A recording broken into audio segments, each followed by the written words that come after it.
Hello and welcome to the Great Birth Rebellion podcast, where we grapple with current research to help you get the best out of your pregnancy, birth and postpartum journey while still challenging the dominant birth culture. I'm your host, Dr. Melanie Jackson at Melanie the Midwife, and I'm joined weekly by my co-host B from Core and Flora Store, and this is the Great Birth Rebellion. And we'll kick off. All right. Welcome, everybody, to this week's episode of the Great Birth Rebellion. If you heard last week's episode, you'll know that this episode is the next step from last week's episode. So I think they'll be nice to listen to together. And you'll also know that this is our last episode for this year, for 2023. And we'll start up again next year in January 2024. You'll be okay without us, 100%. You were okay before you met us. And you'll be okay for just 1 month without us. I don't think we'll be okay without our weekly check-ins. Well, we will be still checking in because B and I are going to make a very strong attempt to actually get ahead on podcast episodes. Oh, you've committed now. You've told them live air. Well, now we're going to. There's a lot at stake. My assistant, who helps me get this podcast out, is having a baby in January, and so I have agreed and committed to making sure that all of the work she needs to do all through January and February is ready for her in December. So, you know, I'm on board. If it's a woman needing to have a baby, I'll do anything in order to facilitate that. This is how we're going to midwife her, is make sure we've got our work together so that she can do hers and then have her baby. Right. Today we have two guests, Kate and Liz, who I'm realizing now are 100% identical twins. Is this right? Uh-huh. Okay. Mm-hmm. Amazing. That's not got anything to do with our podcast today, but it just literally occurred to me as I was staring at you both together. Yep. So today we're talking about osteopathy in pregnancy and more specifically for the pelvic floor. But if we know anything about osteopathic work, B and I talk about it all the time. It's a very holistic modality. And so I imagine you guys don't just work with the pelvic floor when you work with women. We definitely don't just work on the pelvic floor. Just for example, if you've seen plenty of osteos, but if you come in for shoulder pain, you would be pretty disappointed if your osteopath just looked at your shoulder. They're looking at the neck, they're looking at the rib cage, they're looking at the pelvis, might even be looking at your feet to help influence the shoulder. And it has always baffled me why, when it comes to the pelvic floor, people mainly just look at the pelvic floor. And if we can give that kind of respect and holistic approach to care to the shoulder, then why the hell are we not doing it for the pelvic floor? And we should be doing it to the pelvic floor. So I guess for us, when someone comes in with an issue with their pelvic floor, it is a symptom. And it could be a big part of the puzzle, or it could be a minor piece of the puzzle. And it's working out how much the pelvic floor is contributing to their whole story and how much stress is, or the hips or the feet or their breathing mechanics and so forth. Mm-hmm. Absolutely. Why don't you guys start off introducing your work and what you have been doing in this space, and then we're going to get into a whole lot of questions about this topic. Awesome. I will introduce us, and I know that normally you don't have two guests coming in and probably doing an introduction for the two, but as Mel mentioned, we are identical twins. So firstly, if at the end of this you can't remember who said what, my mum won't be able to tell the difference between our voices. If she listened to this podcast, she will not know who is talking. I don't think we would know, Kate. I don't think we would. If we went back to personality, surely there's a slight... Oh, yeah, we probably would know that. But I've left messages on my phone. Liz had my phone because she was from overseas at the time and came over. I gave her my mobile phone and I said, you have my mobile. Hers didn't work. I left her a message on my phone from the work phone. And when I got home, I went, oh, there's a message for me. And I listened to it and I'm like, oh, Liz left me a message. And I got halfway through the message before I realized it was me talking to Liz. All right, so Liz, I'm going to be, so back on the track, but I'll introduce Liz. And like I said, you might not be able to tell us apart by our voices, but we wear really similar hats because we've done all the same training. We graduated from osteopathy over 20 years ago, so we've been working with bodies for over 20 years. And our biggest, brightest hat is the fact that we're both mums and we've got a little tribe of girls between the two of us, and I have a black furry dog. And I guess that's our biggest and most important hat that we wear. And about 8 years ago, we delved into the world of pelvic health. We did a physio course in Sydney, and it was fantastic, and it really sparked some fire in both of us and passion for this new field. Soon after that, we did an internal visceral course with a French osteopath, and the problem was there was no more courses for us to do. That was it. We couldn't find any other courses in Australia that we could do. So we had no mentors. All we had was each other and research papers. So we were head into research. We were reading research papers, getting into anatomy books, and anything that we could find to educate ourselves. And then we were meeting like-minded people like B and doing any online in-person course that we could find to educate ourselves in the area of pelvic health. And we're lucky enough to say, or I feel like I can say that Liz and I are two of the most experienced pelvic health osteopaths in Australia. And we have done a lot of work to get there. And with that experience, we joined with another osteopath, Simone Keddy, who's also in Brisbane. So Liz is in Brisbane and she has 2 clinics in Brisbane, and I'm in Melbourne and I have 2 clinics down here. And we joined together to create the Osteopathic Pelvic Health Institute of Australia. And it is the first time that here in Australia that osteopaths are being trained in the area of pelvic health, which is really, really exciting, because I truly believe with our holistic approach to the body that we make fantastic pelvic health practitioners. So we have created this institute, and as much as I wanted to train other osteopaths, I also had a slightly selfish reason for doing it. I was booked out 3 months in advance, and I really needed to train the girls up that worked in my clinic to take the load off. And 2 or 3, maybe a month and a half after we finished our first lot of courses, I hurt my back and had to have 9 weeks off work and back surgery. And I truly believe that the universe was waiting for me to train these other people up. And I'd been working so hard, I was burnt out, and then I had to have time to myself and rest. So we've created quite a few courses: a level 1 pelvic floor course, an advanced prolapse course, and we've also created a preparing the pregnant patient for birth. And it's really exciting that soon people are going to start seeing osteopathic pelvic health clinics popping up all over Australia for hopefully a more holistic approach to pelvic health. Incredible. So we've got the right people on the podcast, basically. Yeah. You're welcome. You're welcome, Mel. Let it be known that I did something in this podcast history. Oh, I actually sent a text message. Yeah, you sent an Instagram message. But I actually have a patient last year. Earlier this year, I said, okay, what does everyone want to hear from me this year? Like, what do you want more of? Do you want Instagram lives? I've got some pretty epic reels. Do you want more reels? And I put it all out there and said, what do people want? And someone actually wrote, I'd like to hear you on the Great Birth Rebellion. I thought, oh, me too, sweetheart. I can't even remember who the person was, but if you're listening, thank you for starting that little 2023 goals done. Yeah, exactly. But that ripple effect, and it's here now. So thank you to whoever that was. Yeah, absolutely. So the right people, we hit 500,000 downloads last week. So, and this is our last episode for the year. So you're taking us out on a high. So thank you for being here. And before we get absolutely started into all of the nitty-gritties of pelvic health in pregnancy and all the things that you guys are going to offer, many people will be coming to this podcast not really understanding what an osteopath can do.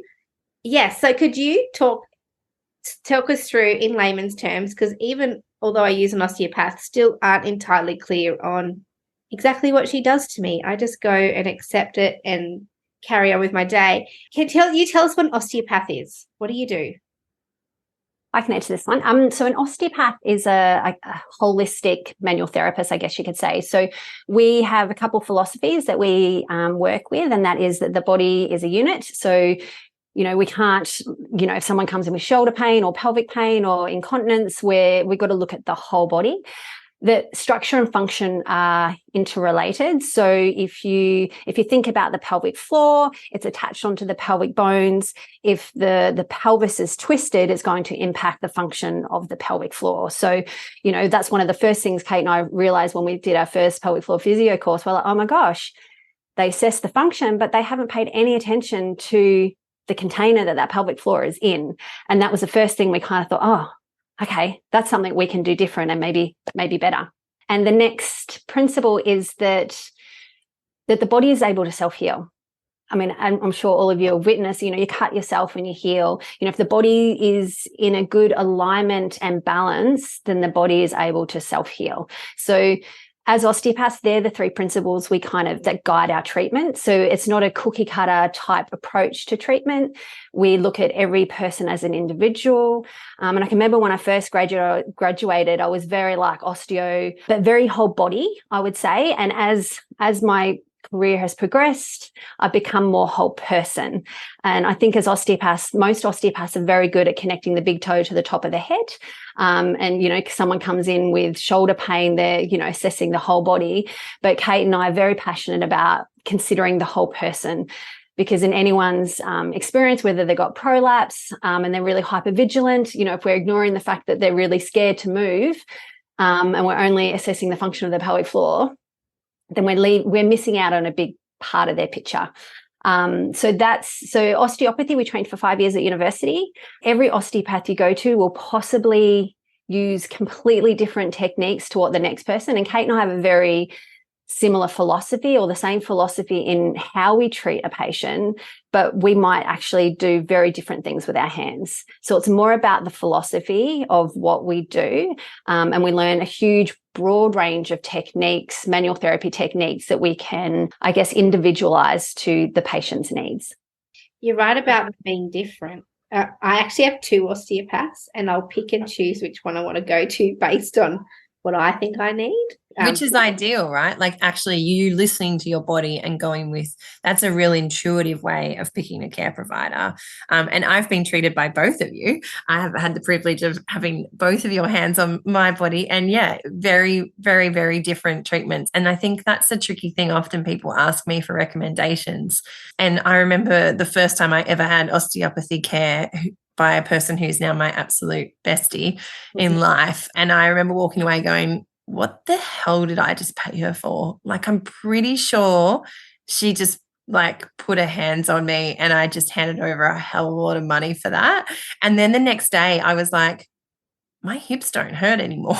Wow, maybe what she did was really awesome. And I remember seeing her and her being like, because I was like, okay, so when do I come back and see you? Because other allied health professionals I'd seen outside of osteopathy were very much like, right, so I'll see you weekly for the next 4 weeks and second weekly. And she was like, well, just see how you go. And I was like, hang on a second, this is different. Totally. And a quick story about my osteo, because she does craniosacral osteopathy. And the first time she treated me, I felt like, as you said, I literally lay there and she did a little bit of poking around at the back of my head and neck. And I was like, oh, man, everyone speaks so highly of her. But then I got off the bed and felt incredible. And during my pregnancy, I got a crush injury on my foot. Something quite heavy fell on it, and I was kind of waiting for it to get better. And I limped into her office one day for my usual pregnancy appointment. She said, oh, have you hurt yourself? I said, oh, yeah, this really heavy thing fell on my foot. I can't put any shoes on. And I don't know, I'm just hoping it kind of gets better. But that's okay. Just work on whatever you were going to work on. And she went to my neck, then the right part of my lower back, and then down to my foot. And she literally kind of tweaked my little toe, just a tiny, tiny little bit. And I felt this shooting from my little toe to the crush injury to the spot on my back that she'd touched just prior. And I went, whoa. And she goes, yeah, okay, you're done. And I walked out of there pain-free on that foot that I'd limped. Wow. I was like, what the heck woo-woo was that? Whereas my other one will like pull my legs and stretch this and stretch that. And like both osteopaths, I get results from both of them. But so I think first take-home message is that every osteopath can be completely different. So don't give up if you hit one that you don't particularly appreciate.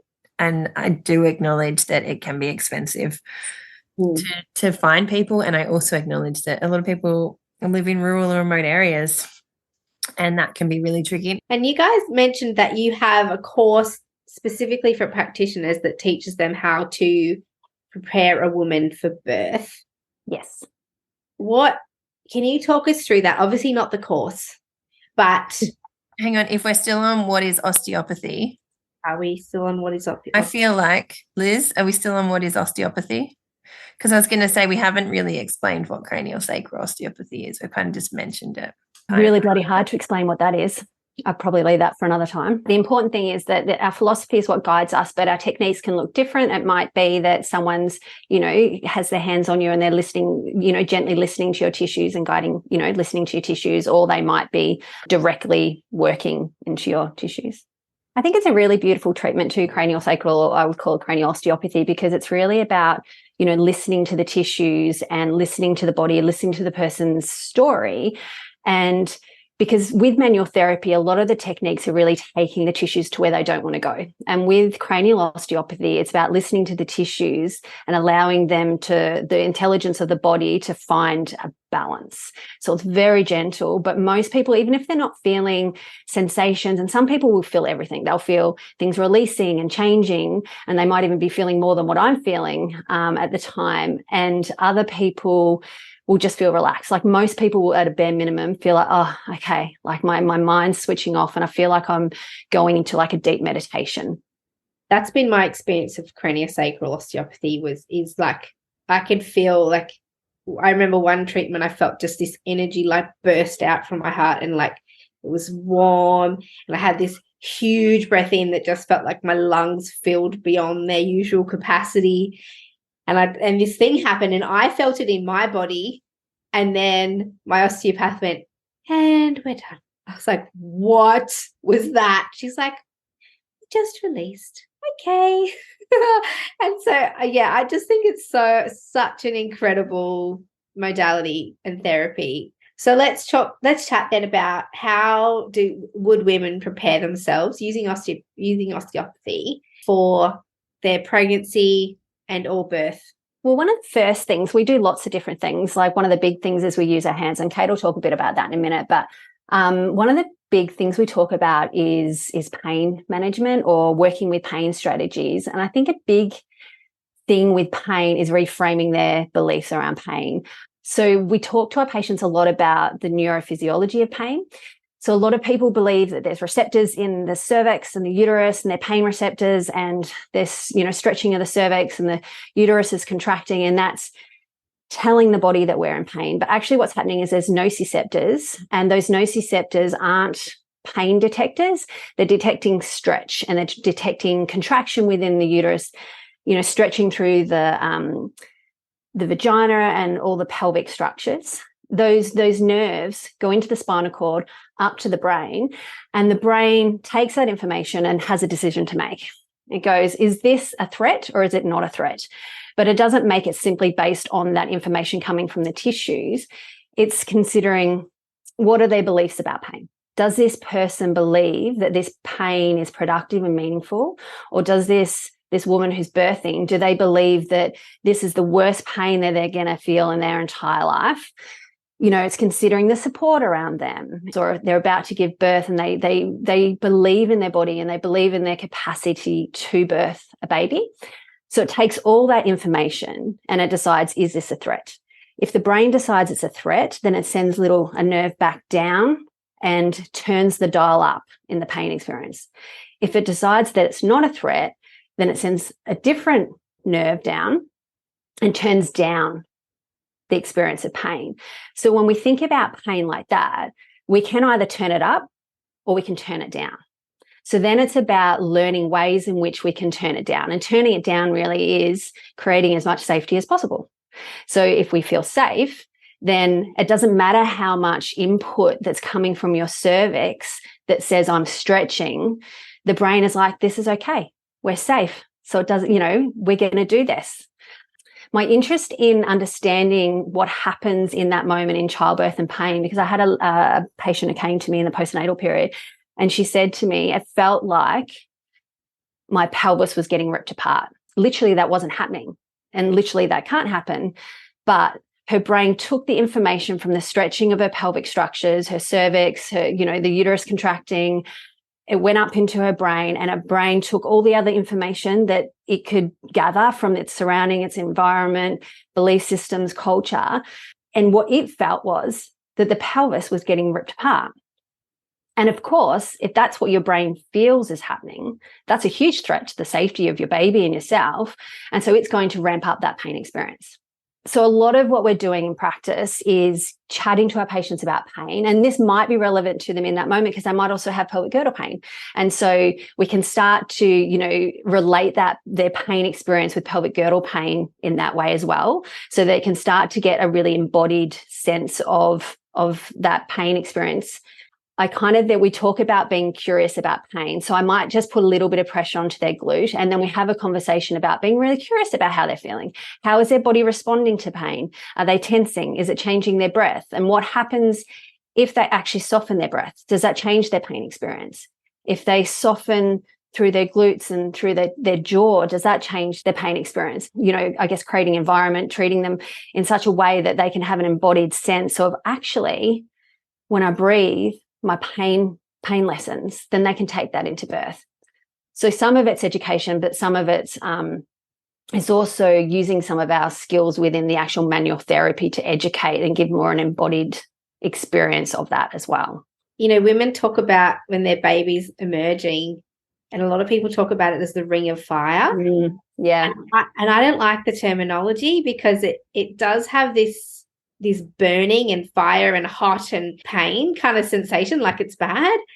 And women talk to me about, oh my gosh, what about when the baby's coming? I'm like, it's just a stretch. Stretching. And a lot of women's, when the baby's coming down, they look at you like, oh my gosh, what's happening? Like, it's just a stretch. And then a lot of women go, oh, it is just a stretch. It's not, there's no fire, there's no burning, it's just, that's what stretching feels like. Yeah, that's beautiful. And if they feel safe and they're in an environment that feels safe and their mirror neurons are being met with a holistic practitioner like a midwife who's holding them in that power, because the reality is, for most women, that's not the environment that they're birthing in. And so the room around them doesn't then allow them to go, oh, this is just a stretch. But I think so much of what happens, especially that first time you give birth vaginally, is the body trying to transcribe, is this safe or not? And so as you beautifully touched on, culturally and in terms of language, that interpretation often isn't, oh, this is just a stretch. And it's interesting, B, because I know when I did get the ring of fire, and I can just remember feeling like I did not feel pain. I just thought during labor, I just thought I was constipated and needed to do a poo. But when it came to actually stage 2 pushing, like, I did feel the ring of fire. And I can still remember, and it was almost 8 years ago, she was born on Christmas Day. So 8 years ago, Christmas Day, I can vividly remember my mind going, oh my gosh, if I breathe, it doesn't hurt. As soon as I let the breath happen in my body, I didn't have the ring of fire. Yeah. There's this beautiful quote in the book, Women's Bodies, Women's Wisdom. Yeah. And she talks about how her little girl cuts herself outside, and she comes running in, and her daughter is like 6 or something at the time. And she said, Mummy, it didn't hurt until I got scared. And I just think that's such a powerful line for anything that we go through physiologically as women. And I really love what you mentioned before, Mel, because I think when we think about the nociceptors that were being stimulated I'm thinking more from a neurophysiology perspective, when she had the ring of fire and her brain was just interpreting that ring of fire. And then because of your words and your support in that moment, you could reframe her thinking in that moment. So then her brain could switch from intense ring of fire moment to actually it's a stretch. It's just, and to soften. So and soften. And with that softening, there's letting go and there's opening for baby to come.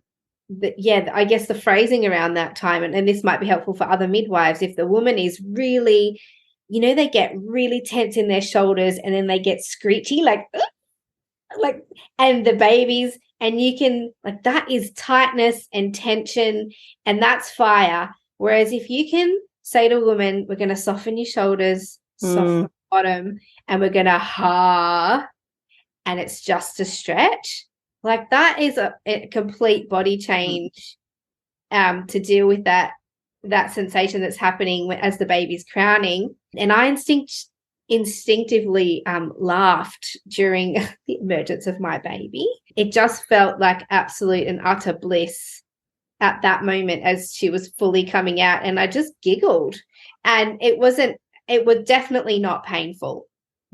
So, and that's the same thing that happens to every single woman's body when a baby comes out of their vagina, is that exact same physiological process. So there's got to be a science to why some women can laugh their babies out almost, painlessly, and others experiencing a terrifying circumstance. It's belief systems and experiences in life. Yeah. And that's that beautiful mind-body connection, because it's all well and good for one of us to say to somebody it's just a stretch, and that will work beautifully for some and it won't for others. And why that works is multifactorial. Is that person known? Are they in a safe environment? Does that person have a huge story around not being listened to? Because somebody's saying something to them like it's just a stretch, and not saying it in a supportive, held way of I've got you. It is a stretch and I've got you, as opposed to it's just a stretch, that can lead to a hell of a lot of birth trauma for somebody, because they, in that moment, will come and tell me, the midwife just told me it was a stretch and they didn't listen to me. One thing that Catherine and I do a lot in practice is, teaching about perineal massage. And I just thought I'd mention this now because there's a lot of emphasis around perineal massage, of getting a good stretch. And, there's so many good stats about, like it lowers incidence of episiotomy, reduces the risk of 3rd and 4th degree tears, better wound healing, less perineal pain, reduces the length of the second stage, and 70% chance less likely to have anal incontinence. But when Catherine and I teach perineal massage, we teach it in a way which is about familiarizing yourself with that stretch. So yes, stretching can increase the flexibility within the tissues, but if we can actually, take the tissues to a stretch and observe, how that stretch or the, gentle stinging or burning sensation might feel in our bodies. Does it impact our breath? Does it create tension in our jaw? And then how does that pain experience change once again when we soften our breath or soften our jaw? And how we frame it to our patients is that, like if feeling a stretch in your perineum is going to feel threatening for your brain, like if we can retrain ourselves to kind of feel a stretch and soften into the stretch and breathe and practice all of the different skills that we might be teaching them, whether it's visualizations or, gently move, tapping on their leg or humming or whatever it might be, to really connect and feel that actually softness is happening. And we love to do it in a way that it's like we're not doing anything. We're just guiding our patients through the experience, and their body, their tissues, they're making the change.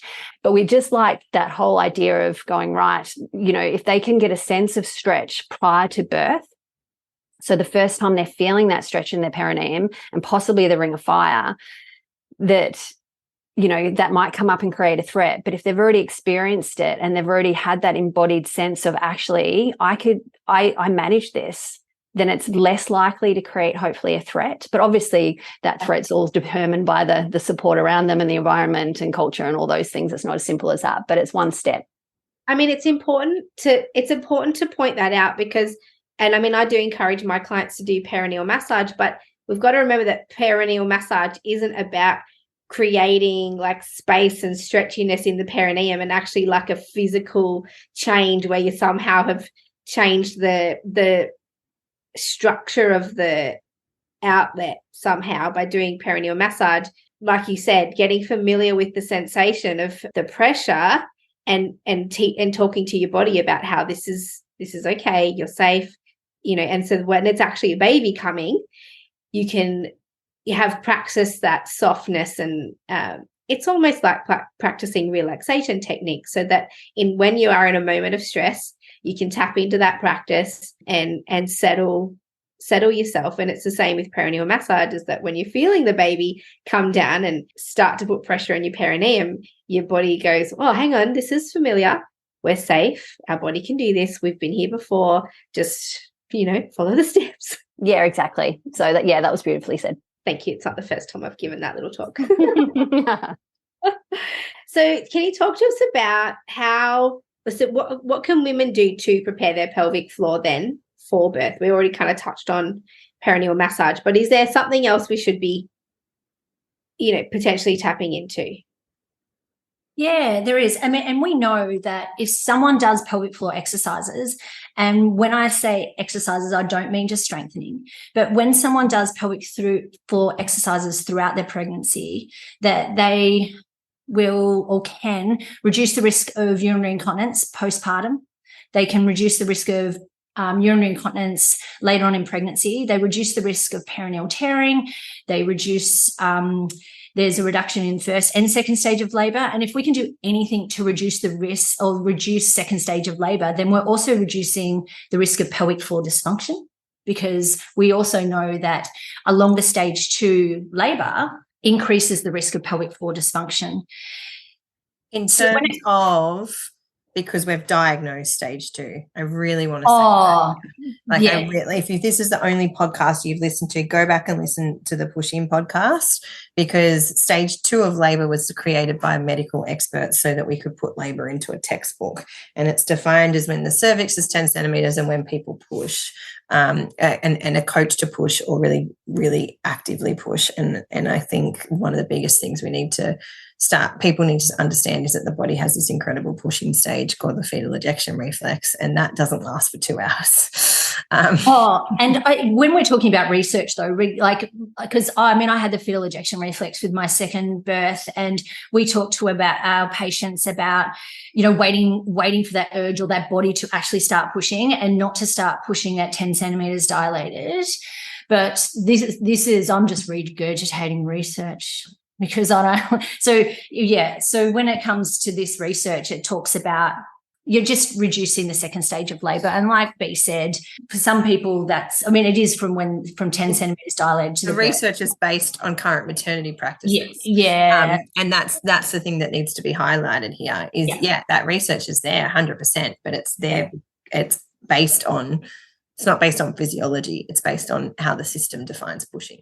Yeah. So there's so much benefit into doing pelvic floor exercises, and there's 2 streams out there. There's so many people out there talking about, you've got to strengthen your pelvic floor, strengthen during pregnancy to reduce the risk of incontinence and prolapse and so forth. And then there's the people that have the train of thought, no, just relax. You've just got to relax your pelvic floor. And what we want to emphasize, that it's about having a healthy pelvic floor, and a healthy pelvic floor has good tone, and it also has good distensibility. So what we're looking for is the ability to contract your pelvic floor, to let the pelvic floor, and to also be able to bear down. And I'll give you a quick visualization for that. So if you can imagine you're in an elevator and you're on the ground floor. So when you contract your pelvic floor, you're going up to level 1. When you let go, you're going back down to the ground floor. And when you bear down, you're going down into the basement. And so they're some really important functions of the pelvic floor. And when it comes to birth, the pelvic floor has 2 main roles. It has an active role and it has a passive role. So the active role of the pelvic floor sits at the level of the ischial spine. So when the baby's head comes down and it reaches the mid-pelvis, the level of the ischial spine, and it contacts the pelvic floor, the first thing that it does in its active role is it flexes the baby's head.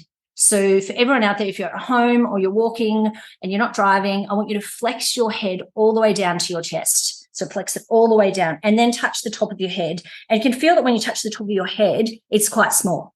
Okay. Now look straight ahead and now touch the top of your head. That's quite big. So the first role of the pelvic floor is to flex the baby's head. And by doing that, it means this smallest part of the baby's head is presenting down into the pelvis.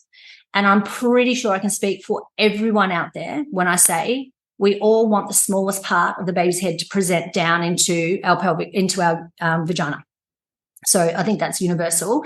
So the next thing it does in its active role is it helps with that internal rotation of the baby's head. So it starts to help the baby navigate a better position to keep descending down into the pelvis.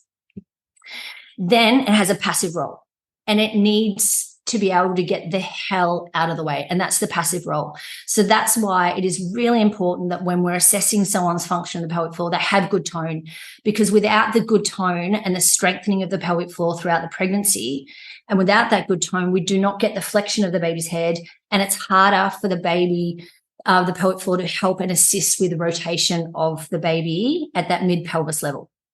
Then if it doesn't have good distensibility, then it can't get the hell out of the way and help allow that baby to descend down into the vagina and out through the birth canal.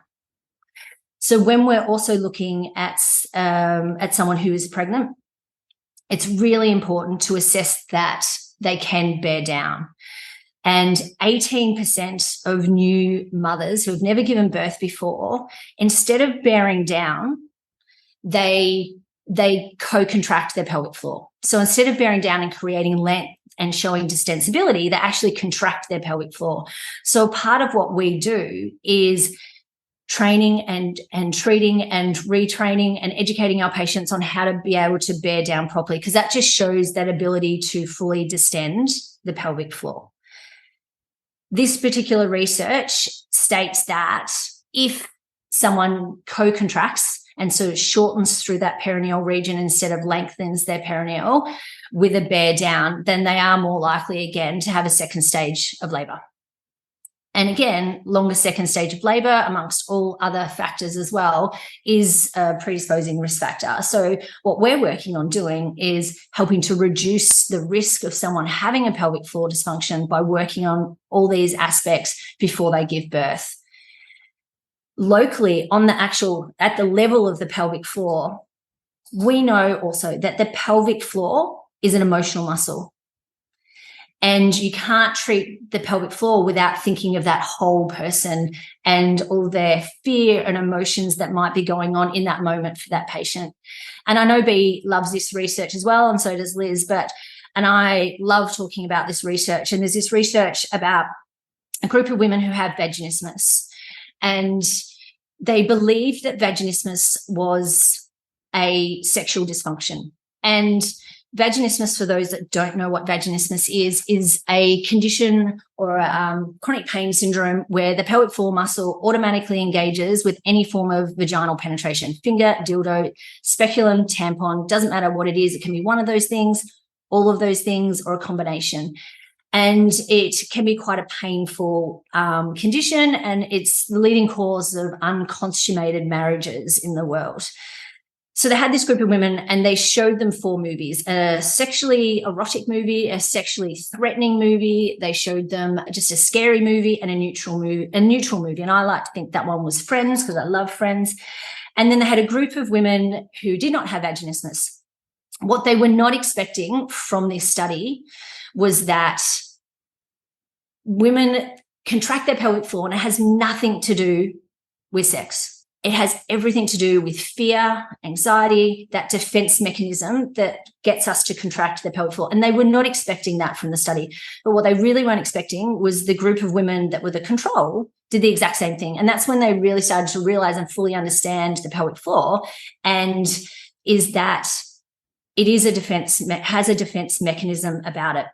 So that comes back to birth, when someone is scared and they're feeling fearful in birth, and it's a time in which their pelvic floor needs to be able to let go and to relax and lengthen. But if they're feeling that fear in that moment, then it makes it very difficult.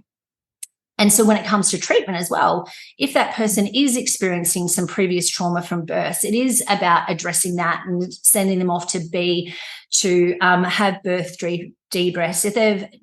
If they've had previous sexual, physical trauma, it's them dealing with that. If it's stress related, if it's relationship related, you have to deal with that, because if you're just doing manual release to the pelvic floor, whether it's internal techniques or external techniques, then that tension will come back again. And as osteopaths, we also don't just go, okay, well, let's just treat the pelvic floor. We also recognize that it is influenced by our stress, like I just mentioned, but it is also part of this whole system. It's part of a kinetic chain. It's part of a fascial network that goes from the foot up through the pelvic floor. It comes, the same piece of fascia goes through the diaphragm, through the mediastinum, and inserts back up and inserts into the masseters. And that's where we sort of go, yeah, of course, if someone's clenching their jaw, they're going to be clenching their vagina and clenching their pelvic floor as well. So it's looking at everything within that kinetic chain to also make sure that we're looking at that whole person and not just blaming everything on the pelvic floor if the pelvic floor is tight. And Kate, when you were talking about that study and they showed them the scary movies, and did they then assess their pelvic floor after, during? How did they? Oh, sorry. Yeah, I forgot to mention that. So with I got so excited about the study. I love it. So what they realized was they actually, the pelvic floor didn't contract at all with any of the sexual movie. It did with the sexually threatening and the scary movie.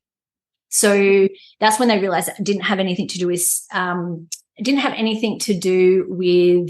sex. It had to do with fear, anxiety, defense mechanisms, those kinds of things. Interesting. Yeah. So I guess going back to the pelvic floor though, so that's locally what we do for the pelvic floor and also looking globally. But in terms of giving our patients exercises and breathing exercises, because we create length in our pelvic floor through doing a nice relaxed breath. So we definitely bring in that breath. And there's two ways you can increase length yourself at home with your pelvic floor. You can use movement yourself. So things like cat-cow, happy baby, they create space and length in that pelvic region. And then we can use our breath as well. So we can use our breath to create space, or we can use our movement to help create space as well. So we're looking at the whole person and the whole body and the pelvic floor, as well as, home exercises to start creating space as well. And then in terms of, because we talked about last week, maternal alignment, the big kind of message we gave was around creating space. Yeah. And so not just at that pelvic floor level, but talk us through what osteopathy can do in terms of alignment. So I guess most people think of just the pelvis when it comes to alignment. So I'll explain that, because I think the baby has to navigate the pelvis. So I think that part of it is really important. And then I'll explain how we look at it with the whole. So the pelvis, and a lot of people look at the pelvis and think of it as this rigid structure, but it's not. Even when we're not pregnant, there is little movements that occur throughout the joints in the pelvis. Then we add in pregnancy and that concoction of amazing hormones that happens when we're pregnant. And all of a sudden, this structure is able to flex, extend, rotate. All these bones of the pelvis are able to flex, extend, rotate around each other as the baby descends. So the baby comes down into the pelvis and the bones are able to move and adapt to this baby descending into the pelvis.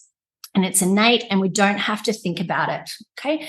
So that's the first part. The baby's coming down and the pelvis is helping the baby navigate this whole region. So if you think, okay, someone who is a ballerina, for example, and they have spent years externally rotating their hips. So external rotation, if you straighten your legs right now and you point your toes away from your midline, away from your body. So if you do that, that is external rotation. So just such a typical ballet dancer's position. When we are in this position, we are closing the pelvic outlet. So if you have a patient that naturally is in external rotation, they're naturally going to close their pelvic outlet. And when it comes to opening that, they're going to struggle. And they are the sort of people that really struggle to internally rotate their hips. So even if you say to them, okay, I want you to put your knees in and your feet out, they're still going to struggle doing that because they have lack of flexibility into that movement. So it is about looking at those regions and looking at the hips and the pelvis But we also know that the pelvis is part of a kinetic chain, as I mentioned before.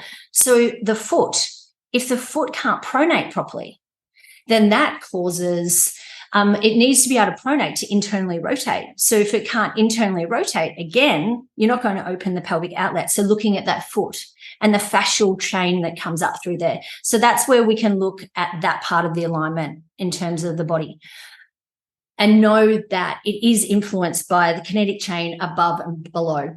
Inside the pelvis, we don't just have this bony pelvis. We also have muscles within that region. So the three main muscles that the body needs to navigate, or the baby, needs to navigate when it comes into the pelvis, the way that we look at it is the pelvic floor. And we've already discussed that. We know that it has to get out of the way and so forth. But the two within the pelvis that we'll talk about today, one is the psoas iliacus complex. And I know B talks about this one as well, and she talks about it more as on an emotional level. And I love that, B. I didn't know that about the muscle. But if you look at a picture of it, it goes from the spine and it comes down into the inside part of the pelvis, into the front of the thigh bone. When you look at it, it looks like a funnel. So the psoas muscle actually helps to guide the baby down into the pelvis. So it's really important that we start to assess what the psoas and the iliacus is doing, because it helps to guide the baby down. And again, if it's tight, is going to create less space for that baby to come down. And ultimately that baby is choosing to go where it wants to go. And if there is more space, it's going to give it more availability and more room to make a better choice. So there's psoas coming down. Another really important muscle within that region is piriformis. Now, piriformis is also an external rotator, and it's quite common. A lot of people have piriformis syndrome or piriformis issues and have that deep glute pain. And if they're constantly contracting their glutes and tucking their bum under, they're likely to also be engaging in their piriformis. But piriformis is also an external rotator of the hip. So if it's tight, then it's not only giving the baby less space to navigate its way through the pelvis. If a tight muscle that functions and causes external rotation of the hip is tight, then it holds it in external rotation. And again, if a hip is in external rotation, we can't internally rotate. We can't create that nice space through the pelvic outlet. So it's really important to be assessing these muscles. One of the ligaments that's one of the most important ligaments that we need to assess is the sacrotuberous ligament. And the sacrotuberous, from its name, it goes from the sacrum to the ischial tuberosity. And again, with tension in this, is the sit bone for those. Oh, yeah. So yes, the ischial tuberosity is that sit bone. So this ligament goes from the sacrum to the sit bone. And again, with this muscle, ligament having lots of tension in it, there is this inability of the sacrum to be able to flex and open up the pelvic outlet. So we're looking at all those different regions, as well as I mentioned before, that whole kinetic chain. And we need that pelvis to have balance and freedom of movement to create space. The other thing as osteopaths that we also look at is the uterus and the fascia that attaches to the uterus. And I'm sure I can speak on behalf of everyone here and say what an incredible organ the uterus is. I mean, it spends 9 months protecting and housing these amazing babies that we have. And then through hormonal changes, it is able to help push this baby out into the world.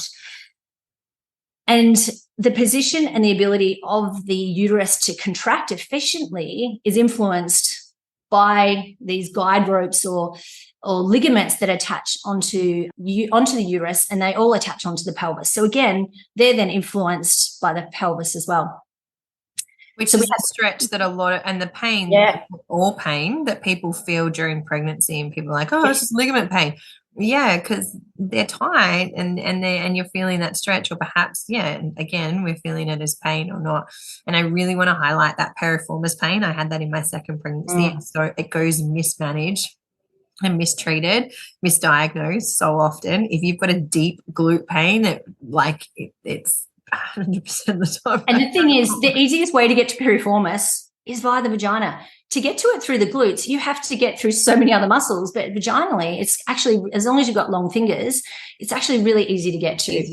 And it's reckon 9 out of 10 people that I do internal release work on, that piriformis is like so bulky, and it's huge in terms of prolapse too, when you think about that pressure equals force divided by area. So if it's taking up area, you now got less area, more pressure in that space as well. When you were talking about like external rotation, I mean, you know, we've spoken before about during the pushing phase and during labour, knees in, ankles out would create that internal rotation, which explains why that technique works. Yeah, 100%. That's why we quite regularly, you know, women are on all fours and they put their feet out, and whether it's intuitively or whether they're, you know, they've got a holistic midwife or care provider that's actually saying, okay, let's create a bit more space, compared to that lying flat on your back where the sacrum can't move, it can't flex. And put your feet together and drop your knees out, which completely closes that inlet. But it does make it easier for someone to do an internal assessment on, you know, but you've got to have the capacity to internally rotate. It doesn't have to be too much, though. It actually only has to be a finite amount. Your body's used to external rotation. Struggle to internally rotate, and we see this a lot. I see it a lot in super fit women that end up with obstruction because there's not the space or the room in their bodies, because our fitness industry is very much geared towards strength rather than balance in the body. Back to that topic I was just talking about, like, so you've got, you know how B, you were saying a lot of people can get that pain in ligaments, and you know, a lot of people have heard of round ligament pain. The round ligament shouldn't even be called a ligament. It should just be called a muscle, because it is predominantly smooth muscle. So it's not a skeletal muscle. We can't send a nerve down there to move it, but that's why it can get so sore too. But that's because it is a muscle, so it can get really tight through there. But it needs to be a muscle because it needs to be able to expand with a growing baby, and it also needs to be able to contract back down. So ligaments like the broad ligament, the round ligament, the urosacral ligament, the cardinal ligaments, they all, tension in any of those structures can influence the way in which the uterus is sitting. They are all conduits as well. They basically all have or travel with nerves, arteries, blood flow, lymphatics. So if you've got strain and tension in that particular ligament, you can then be influencing the nerve supply to the uterus. You can be influencing the lymphatic drainage of that area. So the urosacral ligament, for example, and it's a silly name for it because only I think 7 or 8% of the urosacral ligaments actually attach onto the sacrum. So they attach onto the coccygeus, some of them even attach onto the ischial spine. So you can imagine what that would do for someone creating space through that region. And that's because we're very individual in our pelvises, aren't we? Yeah. I think that's something that midwives and doctors and the modern society really fails to recognize, is that each pelvis is so uniquely different, whereas ours are very uniquely wired. And so that can be tricky, right? Because it really forces you to treat the person as an individual when you're providing care, seeing what actually happens in their body. But it can be hard in the moment in terms of birth when we don't have this, because we don't have this. This isn't training that we get as midwives, and I know doctors aren't getting it either. And so to take all this into consideration is really what we need to be doing in birth as well, because often that pain that we can see, or the issues that we see in pregnancy, can really play out in labour and birth as well, like smooth muscle pain, for example. Yeah, absolutely. So urosacral ligament, if it's tight, it actually increases the tension on that lower uterine segment. And that's one of the first things that this baby has to descend down through, is that lower uterine segment to actually make its way down through the birth canal. So the urosacral ligament also has the parasympathetic nerve supply to the uterus, to the vagina, to the bladder, and the urethra running through it. And as I mentioned, most of these ligaments are all conduits. They have these nerve supply and arteries and so forth running through it or next to it. So if you've got tension, especially in the urosacral ligament, we are going to affect the parasympathetic nerve supply to the uterus, which is huge for someone who's in labour, because we want them to be in a parasympathetic state. as osteopaths, we're assessing not just internally either. We can treat these ligaments and this fascia externally as well. And I guess as a general rule, we're just wanting to find balance in the pelvis, balance in the uterine ligaments, balance throughout the whole body, really, so that this pelvis and these muscles can do their job. They can adapt, they can accommodate this baby coming down and give as much space in this pelvic region so that this baby can have the easiest trip down through the birth canal and out into this world. So I guess not everybody has the privilege of having an osteopath who's going to be able to know all of these things and do this kind of work. How can pregnant women prevent getting to a point where their internal and pelvic anatomy is sort of going to get in the way of their birthing process day to day? Are there things that we can do for ourselves that could reduce the chance of these kind of pathological things going on? Bee's doing a dance. I'm sure she has an answer. I'm like, do you mean as in like if we had a patient or someone out there who doesn't have access to having an internal check or see an osteopath, what they could do? Well, essentially, I mean, hopefully we're not all living in a pathological pelvic floor state where we think, right, all I actually really need is a proper good adjustment and some, there must be things that we can do daily for our bodies that are going to stop these things from becoming a hindrance during pregnancy and birth. Yeah, I think movement and breath, moving your body in a really safe way. I love doing mindful movement. So connecting to your breath, connecting to your pelvic floor while you're moving. So there's lots of different, I've done my yoga teacher training, so I incorporate yoga a lot into my my practice and my patients.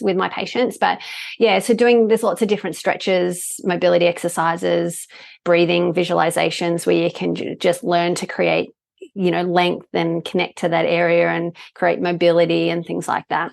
Bee's program probably would be Bee's program. I did not pay them to say that. Yes, you did. Yes, you did. She says.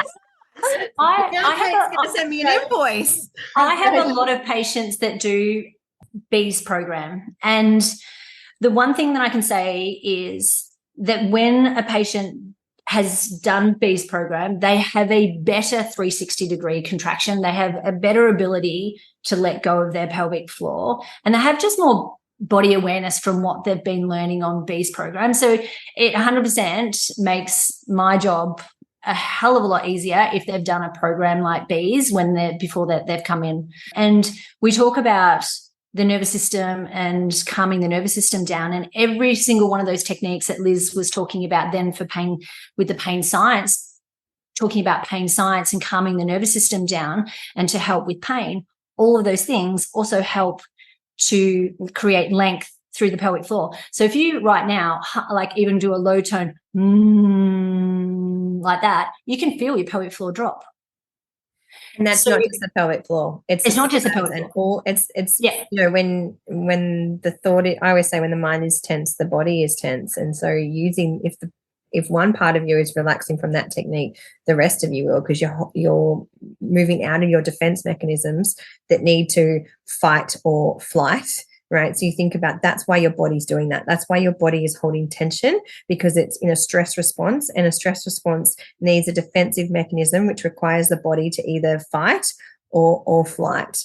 That's why we see that tension in the body. So it's not just the pelvic floor that's able to relax. It's things like the psoas and the piriformis and all the beautiful muscles that we've talked about. They all go, oh, and now the baby's got more space. I think one of the biggest questions I get asked is, when can I see someone postnatally? Yeah, okay. I need to wait. So we've created this 6-week check, which really inhibits our ability to heal. There's new research out there that says that the new research suggests that you have to, for reduce a risk of infection, wait the 6 weeks for an internal, but you can come in earlier and start learning how to connect to your breath, how you engage through your core, how you move and pick your baby up off the ground correctly, how you get out of a chair correctly.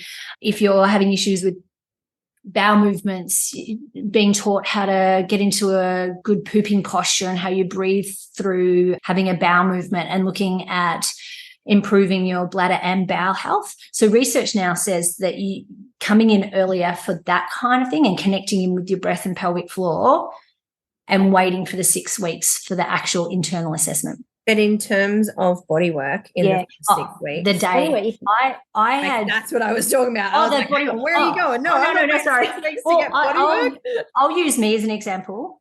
After giving birth to my second, and it was a very quick labor, and I did have the fetal ejection reflex, and I wasn't expecting it to come, and then all of a sudden I was making a sound that came out of my mouth that I'd never heard before, and I sounded just like a cow. It was so low, and she came out, I reckon there was probably 4 pushes, and she was out. She was 4.2 kilos, but I obviously moved my coccyx and did something to my coccyx, because after I gave birth, I could not sit. I couldn't sit to breastfeed, so I had to lie down. And I am very blessed to, just like B, who had, one of her best friends at her birth. Liz wasn't at my birth, but she was there soon after at my birth. And I just looked at Liz and I said, my coccyx, I cannot sit. And she gave me a cranial treatment. So she put her hands under my body. She gave me a cranial treatment, and I was able to sit, and I had no issues at all with my coccyx after that. So in terms of musculoskeletal issues, you can see your osteopath the day you've given, and it doesn't have to be an osteopath, it can be any body worker that you're of your choosing, but you can see someone the day, as long as they're respectful of the tissues and they understand the whole process of birth and how sensitive things are going to be. But in terms of having a 6-week postnatal checkup and that's that kind of thing, that's 6 weeks. But musculoskeletal stuff can be as early as you wish. And it really is about allowing that space for, depending on the practice here, but like I know for cranial sacral, it's just about giving that beautiful space and respect to postpartum healing and allowing that body to come into balance, because pregnancy really does throw us out of alignment. And so postpartum is this time, and birth can, but really pregnancy. And so postpartum is this time of realignment. And then you think about, we're out of alignment, and then what are we doing? We're lifting heavy things, we're doing all the housework, or perhaps climbing stairs in our house, or carrying our older babies, and there isn't that space for the body to heal at all. And so that's often, I really see so many of our issues actually happen in postpartum around that real 2 to 6 week period, because often that's when partners go back to work if they've been able to have time off. And so we're doing a lot more with our bodies, but there's been no healing. So if you know that that's going to be part of your postpartum, really that postpartum planning, and we offer that service now to be able to book with us to do a postpartum planning session, is super important of what is my body going to need. And what Liz even mentioned earlier, structure and function are interrelated. So if your pelvis is stuck in this position where the outlet is still completely open, then that's putting on stretch your pelvic floor completely. So it's about finding that balance again and bringing that pelvis into better balance and better alignment, so the pelvic floor is in the position in which it works most efficiently, because then that helps to support all of what it does in everyday life. Healing and support its healing. Yeah. Super interesting. I feel like we're going to need a whole other postpartum episode. I don't know that we can cover postpartum in the 2 minutes. I think it's just really important to say, if you're experiencing an issue, it's not normal. Normal says issues are meant to be put up with, and we can't do anything about them. So any pain or changes in the function of what your pelvic space does, so weeing, pooing, intimacy, if any of that feels different, or if you're experiencing pain, none of that is normal. Common, yes. Normal, no. Can you do something about it? Yes. Our bodies are incredibly amazing at healing. It's super important to be supported in that process, though. And I mean, osteopathy is always my top pick, but it's about finding something that works for you as well and that you can have access to. I think that's the number one thing we probably all want to say around postpartum. Would you agree, Kate and Liz? Yeah, especially because we've been training osteopaths up in pelvic health, but there's still not every major city in Australia has one. And it might be hard getting into an appointment, and they might be on the other side of Sydney or Melbourne to where you are. So it's finding a good physio or whoever in your local area to assist with, your concerns. Yeah. I've got a directory on my website, so it needs a lot of love and updating. If you're interested in being on it, let me know. But that's there for people to look at as well. make sure I get all your practitioners that are trained on there. Yeah, and we'll put Kate and Liz's details in the show notes below this episode, and all their details will come out. If you're on the mailing list, you'll get an email with all the details from this episode. And I no doubt we will have you guys back to do a really thorough look at postpartum stuff. And one final thing I want to just share, guys, the Convergence of Rebellious Midwives, on a completely different topic. Convergence of Rebellious Midwives Conference. It's happening next year in August. Tickets are on sale. If you're on the mailing list, you'll have all the information already. Public sales open in a few weeks. But there's already 130 tickets sold, and the breach workshops are pretty much sold out now. And there's going to be 75 people already coming to the dinner / biggest party of the year. We can fit a few more. We can fit more. But anyway, if you're hearing this episode, melaniethemidwife.com is where you find tickets for that event.